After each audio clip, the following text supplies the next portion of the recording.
Ihahatid naman na sa huling hantungan ang yumaong Ateneo student athlete na si Rene Baterbonia. Idineklara namang Rene Baterbonia Day ng bayan ng Talacogon ang June 8 ng bawat taon bilang pagbibigay pugay sa atleta. At live po mula sa Talacogon, Agusan del Sur. Nasa frontline ng balitang yan, si Bril Montalvo ng News 5 Mindanao. Mayong buntag, Bril, kamusta ang sitwasyon dyan sa hometown ni Rene Baterbonia?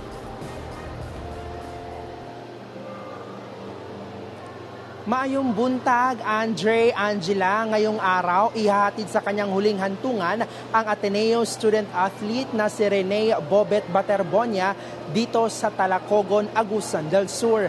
Pasado hating gabi kanina nang magtapos ang public viewing para sa yumaong basketballista dito sa Talacogon Gym.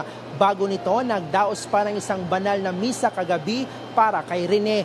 Dinagsa ito ng mga kaibigan, kamag-anak at taga-suporta ni Bobet.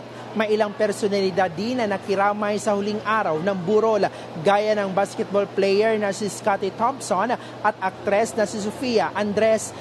Dumalo rin sa huling burol ni Rene kagabi ang kanyang teammates mula sa Ateneo de Davao Senior High School.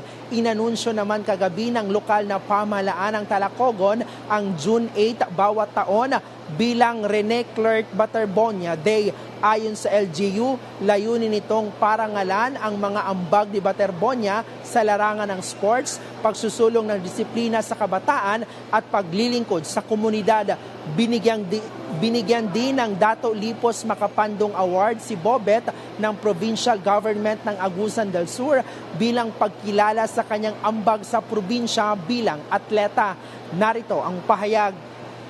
We gave that to him in honor of his being a very good son, and he was a idolo ng lahat ng tao from all walks of life, not only in the province of Agusan del Sur. He was the epitome of athletic power of Agusan del Sur.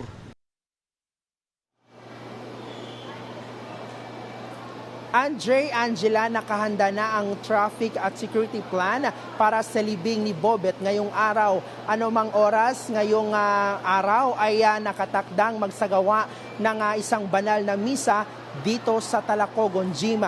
Tanging pamilya, kamag-anak at kaibigan ni Rene ang pinayagang dumalo sa misa. Pagkatapos nito, dadalhin si Rene sa kanyang huling hantungan sa Talacogon Memorial Park. Yan muna ang latest. Balik sa inyo. Maraming salamat, Bril Montalvo ng News 5 Mindanao. Mga kapatid, Angela Lagunsad Castro po para sa komprehensibo at makabuluhang balitaan at talakayan. Mag-follow at subscribe na sa social media pages ng News 5.